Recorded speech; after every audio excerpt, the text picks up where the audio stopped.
obviously you are best known for being the lead singer of Rock and Roll Hall of Fame inductees, Def Leppard. Congratulations about that. I was there and that was awesome.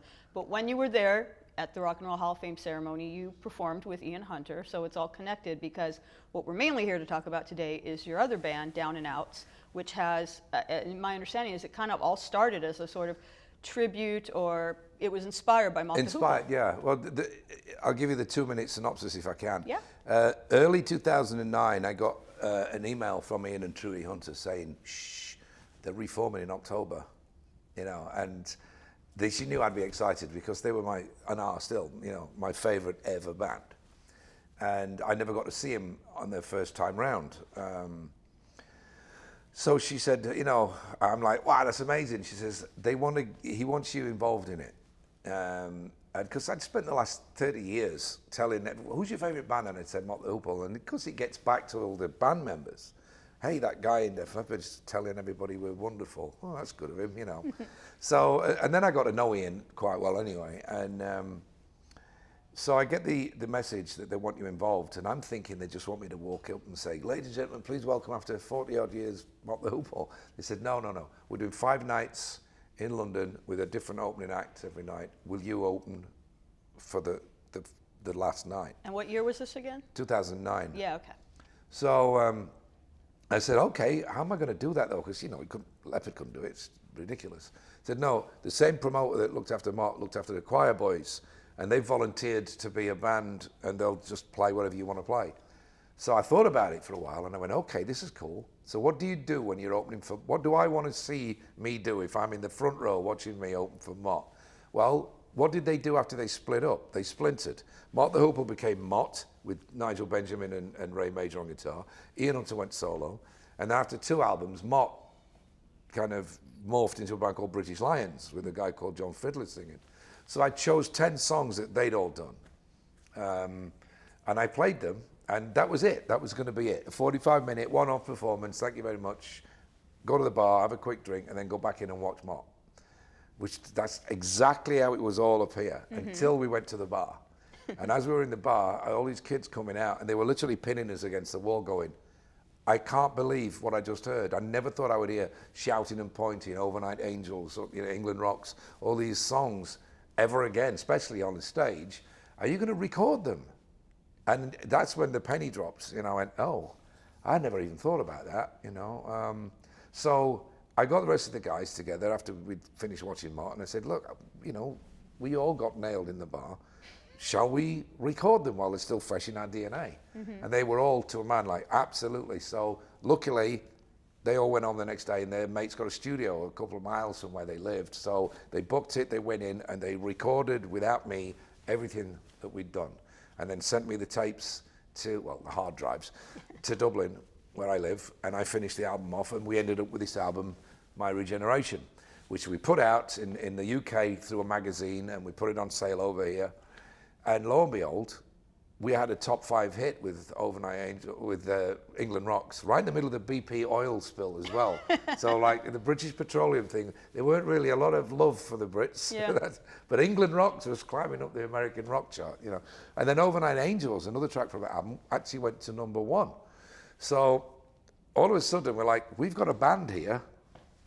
What do we do? So the following year we went out and played with Paul Rodgers around the UK in some arenas, whilst putting together what was going to be the second album.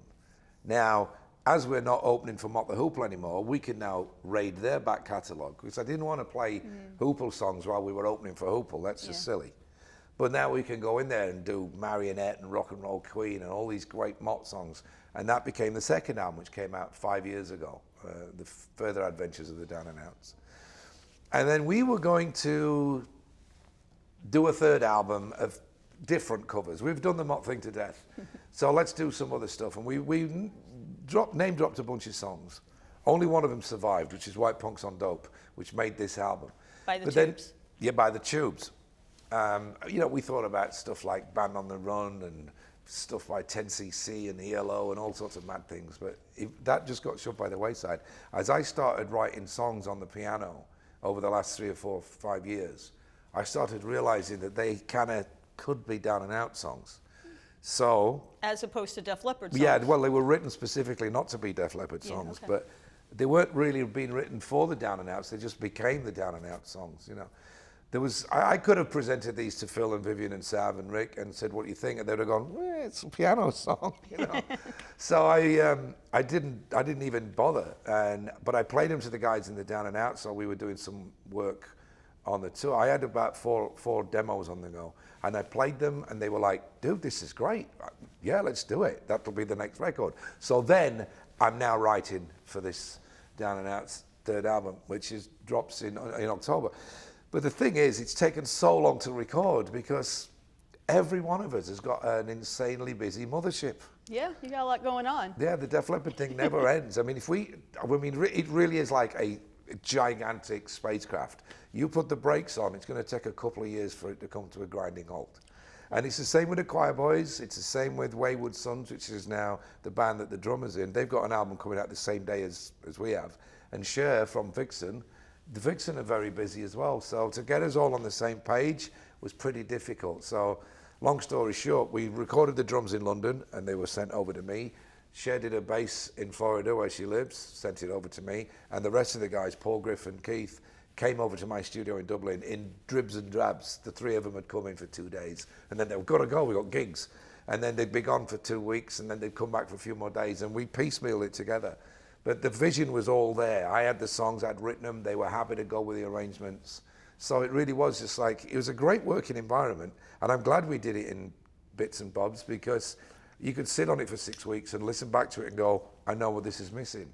Is this the choir boys who in this country are known as the London Choir Boys? Yes. It's 7 o'clock. That's the guys. They were, I mean, I hadn't followed what they've been doing. That was my jam back in Yeah, well, 89. They're still together, they're still playing a lot, but when we did the original gig, Spike was like, "Nah, you can, I'll just step aside, you can front the band." So that's how we did it. But I brought Spike out to do one song because I just thought it's the honorable thing. So one of the things that I admire so much about you is how passionate you are about music. Not, everyone's music, your own music, of course, but just like you're such a fan and you really love to evangelize. I saw you in the Joe Bryant movie. You were wearing a Joe Bryant t-shirt. You were like singing his Still got praises. it. I love Joe Bryant.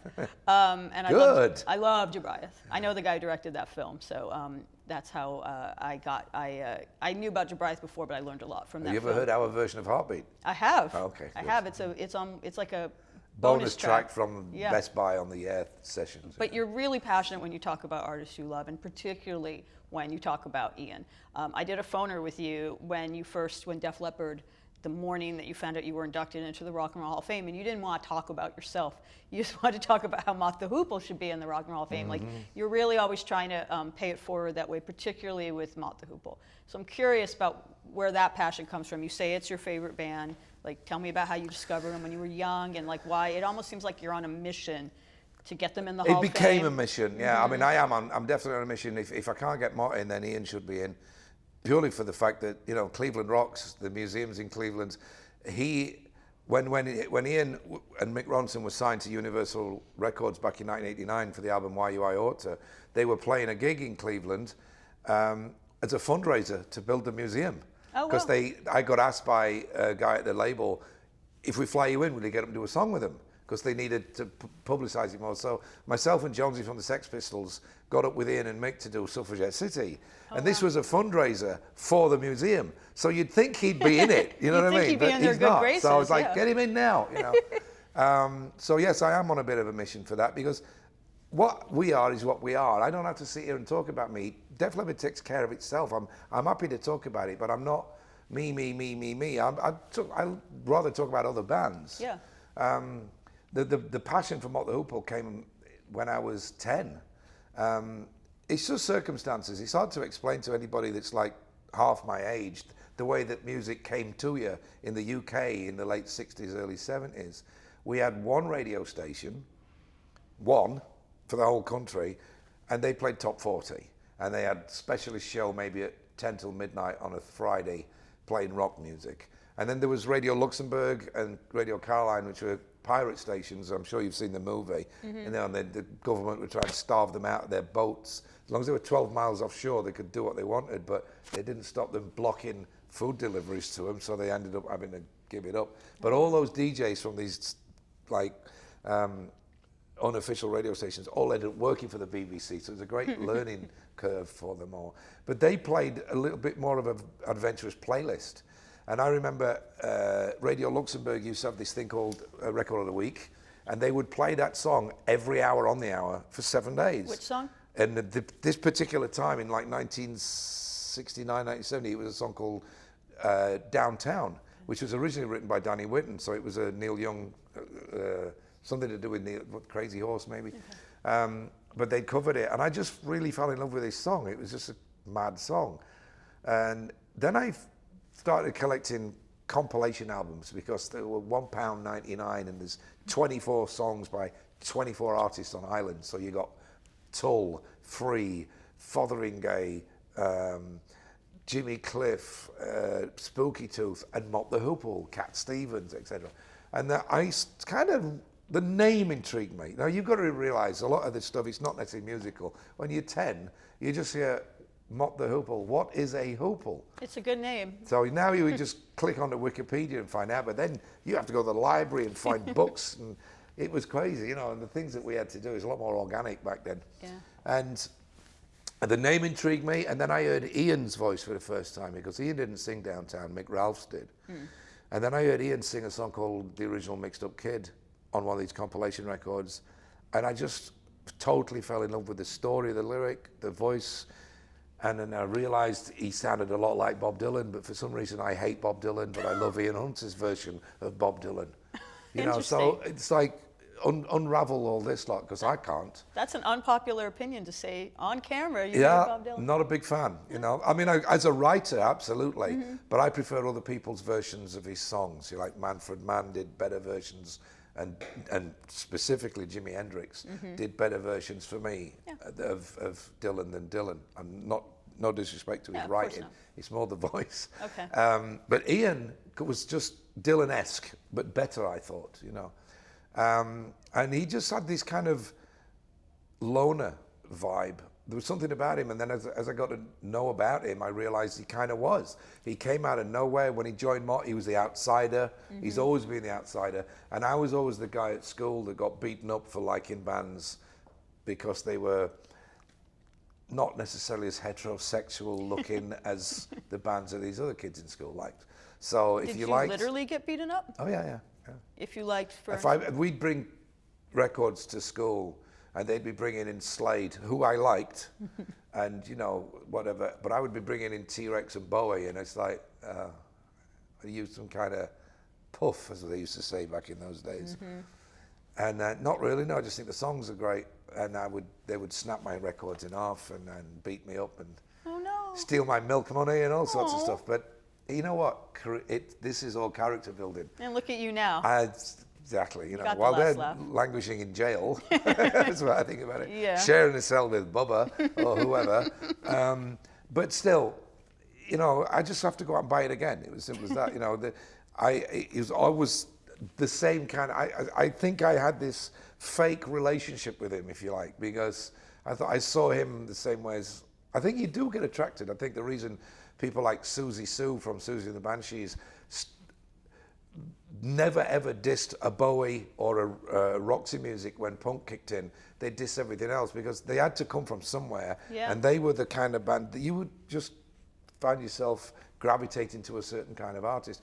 Being from Sheffield, we gravitated to anything we liked. That's just the way it was. So I could be a fan of Montrose and Cockney Rebel, or UFO and Sparks. It didn't have to. You couldn't. I didn't have to be in one camp. I was in both camps and always have been.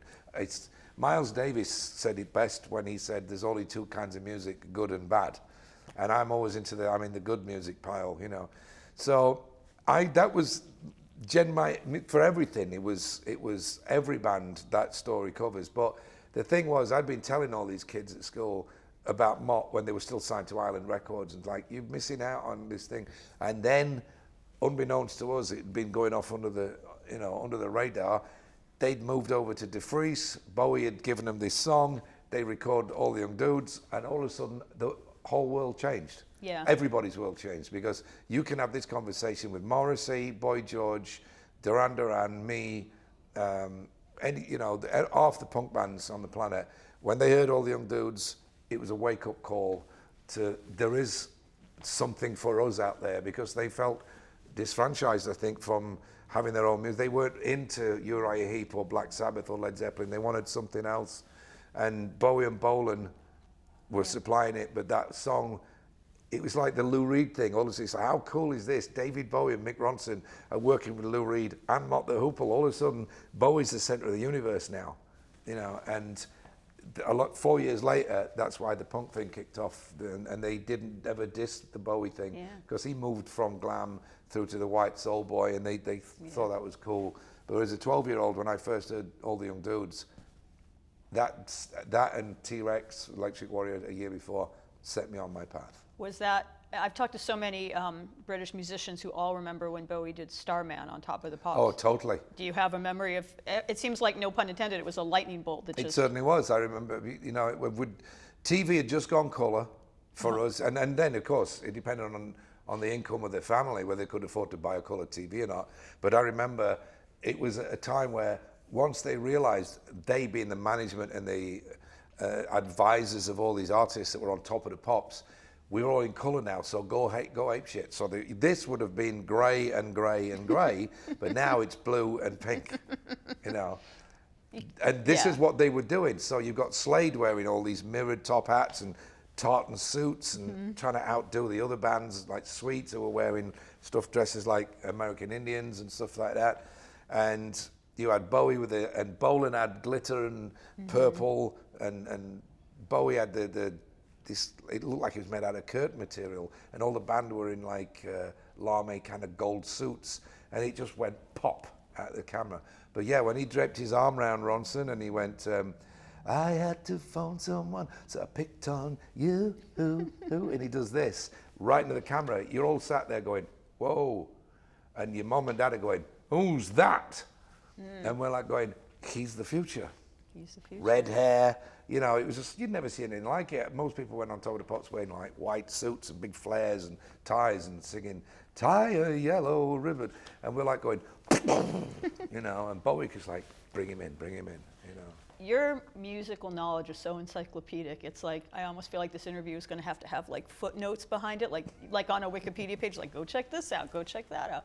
Are people ever surprised by that? Because I think given the era that Def Leppard came from, people might underestimate the fact that bands from that era, what their influences were, the fact that they come from the glam rock thing. It's something that we've spent 40 years dancing around and rolling our eyes going, are you still going on about that?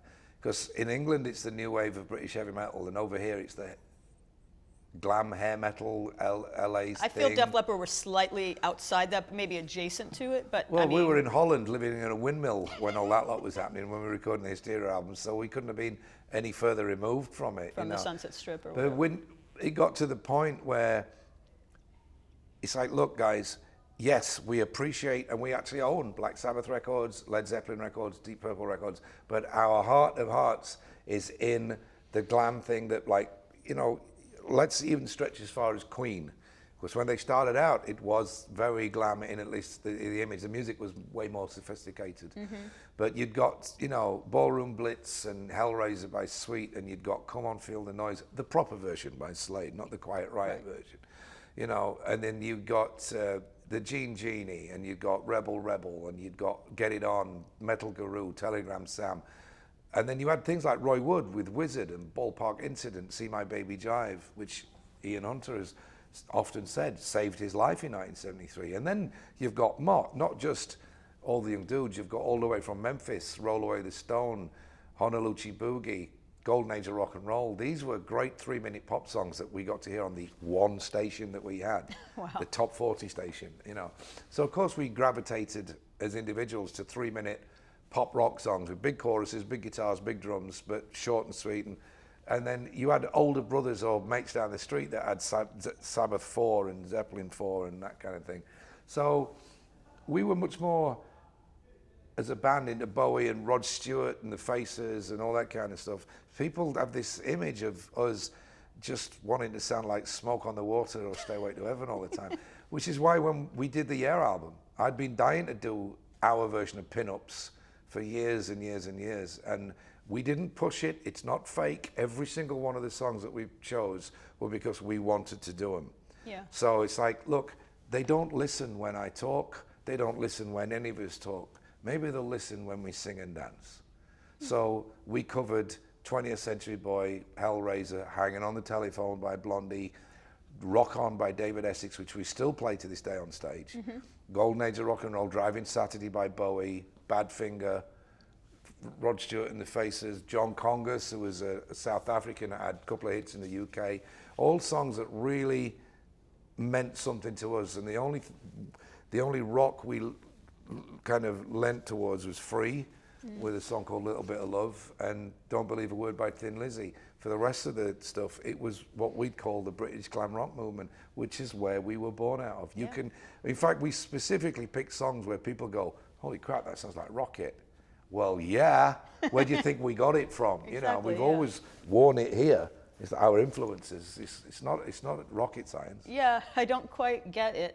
You know, just as a personal story, I remember you played one of the Celebrating Bowie things at the Wiltern, and when it was listing the bands or the artists, the guest singers, I remember a couple of my friends on Facebook were like, why is Gavin Rossdale singing and why is Joe Elliott singing? I'm like, do you guys not know your homework? Both of those artists, different decades, different eras, they totally know their shit, basically. I was like, why don't people realize that, like, bands come from somewhere? Here's an interesting fact for you. I alone have recorded 29 David Bowie songs. 29, where are they? Cybernauts, Okay. which is a side project Yes. that me and Phil did, with Woody Woodmansey and Trevor Boulder There you on go. bass and drums. I didn't realize you'd release that many songs, though. It's a live album of Okay. 18 tracks. There's a studio 7-track album that goes with it. So we do everything that they played on originally. So there's a bunch of songs off Man Who Sold the World, Hunky Dory, Ziggy Stardust, Aladdin Sane. Def Leppard have done Space Oddity, Rebel Rebel. What else have we done? Ziggy Stardust, acoustic and electric. I've sung. I mean, seriously, I counted them up because I had this same discussion, and I said, I must go home and just drag them into a playlist, and it's somewhere like 27, 28 songs, which is probably more than anybody else that's ever done a Bowie tribute show. They can bring in all these kind of eccentric people like Wayne County or whoever, who've probably never done one, but because I'm this, I don't know, macho, heterosexual North Yorkshire boy. By the way, the same town that the Spiders from Mars, same county that the Spiders from Mars are from. We're from Sheffield. They were from Hull. It's like 28 miles to the east of Sheffield. You know, I'm well within my rights to be able to say I think I'm a bigger fan than anybody you think is a fan. You know? You're obviously just a fan. We were talking a bit off camera about how Miley Cyrus did a couple rock covers at iHeartRadio where you played, and she put it on Instagram saying the reason I'm doing this is for my younger fans who may not know where music comes from, that's why I cover Pink Floyd, that's why I cover Led Zeppelin. When Def Leppard were starting out, did you feel a similar kind of need to evangelize maybe to your younger fans, like about the music you grew up with and loved, the way you're doing now? Not when we started out, no. When we started out, we had no option but to play some covers because you couldn't get into venues unless you did. Certain places that we played, you were supposed to be a cover band because the clientele needed to hear stuff they knew. We used to get around that by saying, here's a song by, and it'd be one of ours, you know. We'd say it was by, you know, Des O'Connor or Foreigner or whatever, you know. And that's pretty brilliant. You know, we would say, this is a song by Tony Orlando and Dawn, and we'd blast into Hello America. You know what I mean? That's great. And the guy would pay us and go, wasn't so familiar with a lot of them songs, lad, but it seems to have gone down quite well, so we'll have you back. These clubs would pay you £350, but you had to do it. Then if you played the rock bar, they would pay you like £15, and it would cost you $35 to rent a van. So it's like we couldn't afford to do them unless we did these other ones, you know. So when we first started out, before we had any songs, we obviously learnt to play stuff. The first song we ever played in the rehearsal space that we had was Suffragette City. Okay. You know, and then we learned to play. I mean, at that time with the lineup that we had, we were only a 4-piece, and the guitarist was much more into the hard rock stuff than say me and Rick Savage were. But we were just kids, so we didn't mind what we played. We'd have played anything, you know. We also played Pretty Vacant, for what it's worth. Really? But we were doing things like Cat Scratch Fever by Ted Nugent and which song? A Pat Travers tune, I forget which one it was. And we learned a bunch of Lizzie songs. We did Jailbreak, Boys Are Back in Town, Emerald, a couple of UFO tunes, all that kind of stuff, just to get us something to do, you know. We don't remember playing too many of them in front of an audience. The first gig we ever did in the school, we played our entire, everything we'd written, like 8 or 9 or 10 songs. And all the kids were stood around the outside of this gymnasium like, when do they finish? And then we kind of got this like fake encore, and we came out and we did Jailbreak by Thin Lizzy, and they went mental. And we all came back into the school room afterwards, which was the dressing room. And well, I think we need to write more songs like that then. That's the kind of reaction you get. So, you know, when we started out, we weren't trying to, oh, you really need to listen to this band or listen to that band. That's something that just became something that developed once people like yourself would start asking us, even back in the early days, 81, 82, 83, what did you grow up listening to? It was just a conversation piece, and we'd name drop all the bands that we listened to. And over a period of time, no matter how many times I'd name drop Bowie or Bolan, they just went, yeah, but what about the Sabbath and the Zeppelin stuff? No, Bowie and Bolan. Can't you get it through your thick skull that I grew up on this stuff? Please, for God's sake. Which is why we ended up with the Yeah album, you know. It kind of worked to a point. But it's something that it's always going to be there. So I've just accepted the fact that it's like not everybody reads everything you've done. What are your favorite covers of people doing Def Leppard songs? I've never really heard that many, to be quite Well, there's honest. Mariah Carey's. Mariah Carey's was the most, I would say, expensive version of one of our songs. Because, I mean, the story I heard, Mariah, if you're watching, correct me if I'm wrong, she was doing a photo shoot for a Greatest Hits album, and they were playing Vault, our Greatest Hits, in the studio. And Bring On the Heartbreak came on, and she started singing with it, and she said, we need to halt the album coming out. I want to record that and put it on as a bonus track. That's how we heard. It actually became a single, though. Yeah, and then like she the shot a lead video single. for it, and it came out as a single. I'm not really familiar with too many other versions of us, other than Hayseed Dixie have done a whole Yeehaw violin album of our things, I think. My favorite version of one of our songs, you would never have heard, I doubt, is by a Canadian girl called M. Griner. Okay. She does a kind of a piano-y blues version of Pour Some Sugar on Me. Oh. It sounds a bit like Marlene Dietrich, really, I suppose. And it's just phenomenal. It's on an album called Girl Versions, I think, and it's on YouTube. It's brilliant. It's absolutely my favorite version. I'm going to check that out. So we started this interview talking about, obviously, Down and Outs and their connection to Mott the Hoople, and I mentioned the Rock and Roll Hall of Fame ceremony and how Ian performed with you there. It was the finale of the Rock and Roll Hall of Fame ceremony. You did all the young dudes. How did that come about? Was that your doing? Well, here's the thing. At the end of what we weren't overly familiar with the Hall of Fame because we never for a minute thought we would ever be in it. So Really? when you go into quick rewind to kind of check things out on YouTube, it's like watching people's acceptance speeches, watching inductions to see how it really works.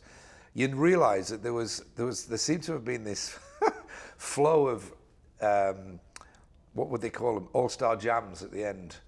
And you know, to sum it up, you'd have Phil Collins on drums, and there would be Mark Knopfler and maybe Eric Clapton and George Harrison and Paul McCartney, and they'd all be there year in, year out doing I Saw Her Standing There or something like that. And once we realized we were being inducted and it was a fan vote, and we were there for us and them, not necessarily for, you know, buddy with all the other groups that were going to be on. I basically said, can you imagine the All-Star Jam with us and The Cure and Radiohead? Yes. Because I can't, you know what I mean? Maybe not Radiohead. No. You and Roxy Music, Yeah, maybe. I could have seen maybe, you know, Mackay or Manzanera joining in on something. I think I said it before, it'd be bring it on in every dream home a heartache. Yes, See? that's very clever. So Didn't I happen, said, though. I can't see it happening. I says, but I think that because Brian's there, we could get Ian because of the connection between, you know, because Brian May. Queen, the only band Queen ever opened for were Mott. In 1974, Queen opened for Mott the Hoople at the Euros Theatre and on a British tour of '74. Other than that, Queen have always been a headline act. So they have a history with Mott the Hoople. And Ian and me and Brian May have got up with Ian 2 or 3 times in London. So there's always this little kind of circle of like, you know, we can do each other's stuff. So I made overtures towards getting in, and he was just over the bridge.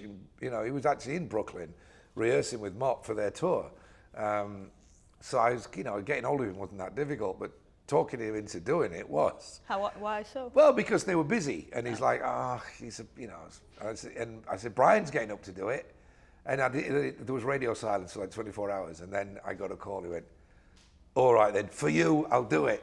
You know, so we got him over, totally unrehearsed. We rehearsed it without him.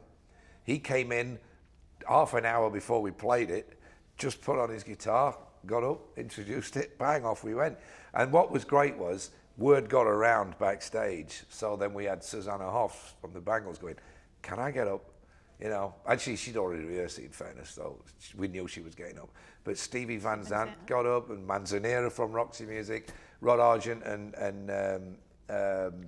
Colin Bluntstone got up, and you're looking along the lines, and I'm going, Def Leppard, Ian Hunter, Brian May. Yep, this is our all-star jam, except it's that song.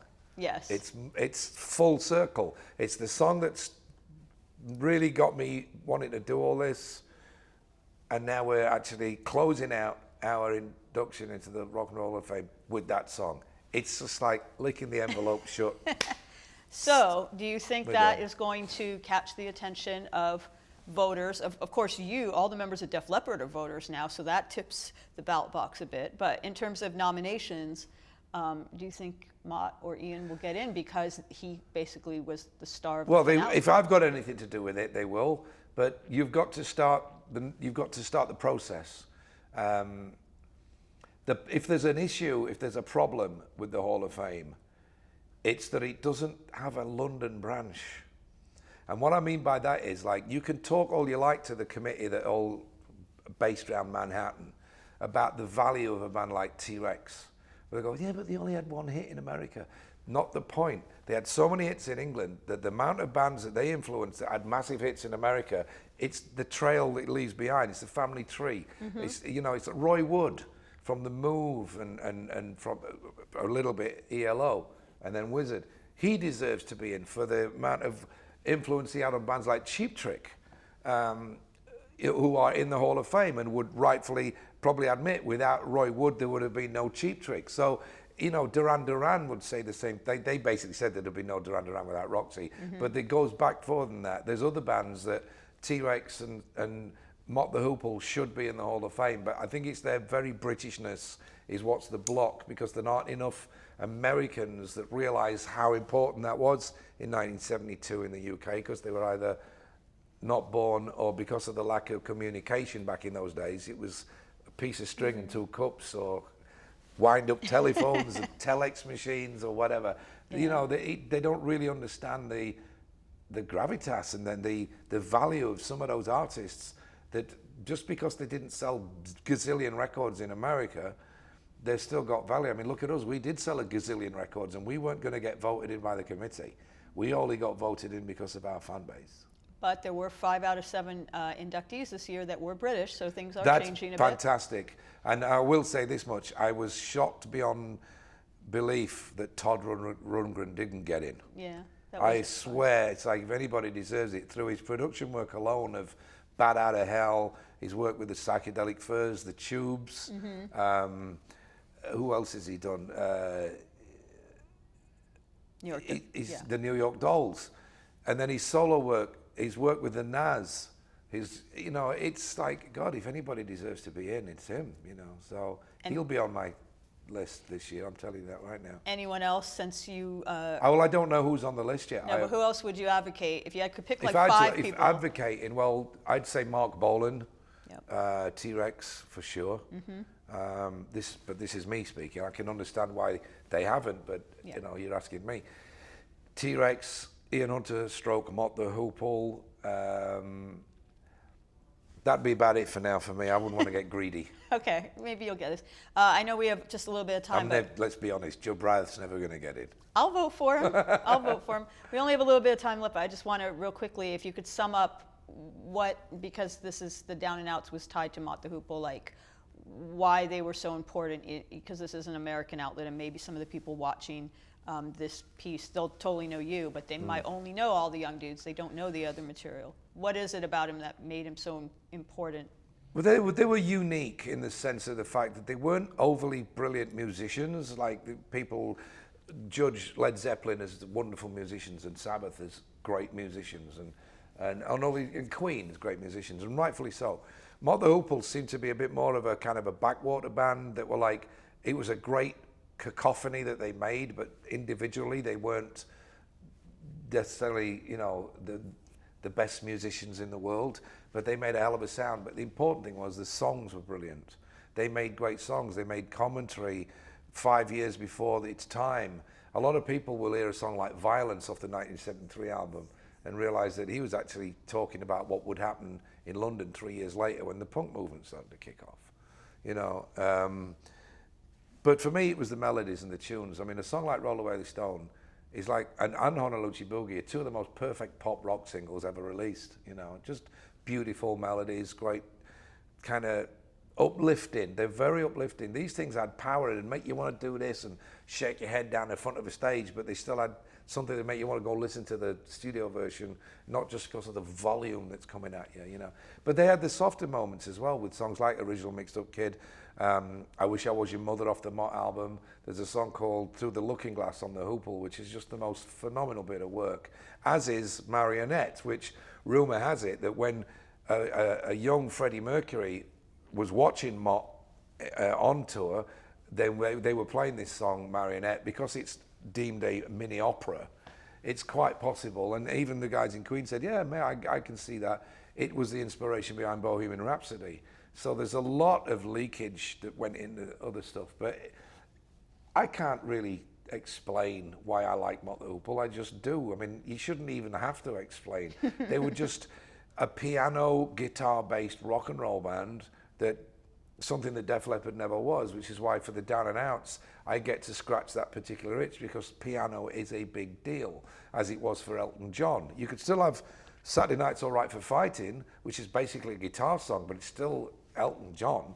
And then you could have Candle in the Wind, which is very much a piano song. I wanted the Down and Outs album to be that. Now, the first two obviously were because we were just covering those songs. But with the third album, it was written to be that way. So there are rockers on there with piano. It's very Jerry Lee Lewis style stuff. And then there are ballady things that sound more leaning towards Elton John or Leon Russell or, that kind of artist. So I got all areas covered. And my last question to you is, have you ever had any conversations with Ian Hunter where he has expressed his gratitude or amazement over all this kind of campaigning you do for him? Every time I see him. It's no secret now. We now, since the Hall of Fame, share the same management. Our guys look after Ian. And they went into a little room when we were at the hotel the day after it all went down, and they went off for a quick 20-minute chat, and he came out, and he looked in the eye, and he went, well, through his shades, and he says, I know what you're trying to do. I went, what? He says, you're trying to make me famous. So we have these conversations all the time, And it's but working. They're mostly humorous, of course. And it's working. So thank you for everything you do to evangelize not just Mott the Hoople, but all the great artists. And my pleasure, always will be. I'm glad you're on the voting committee at the Hall of Fame now. Me too. Congrats for that, too. Thank you.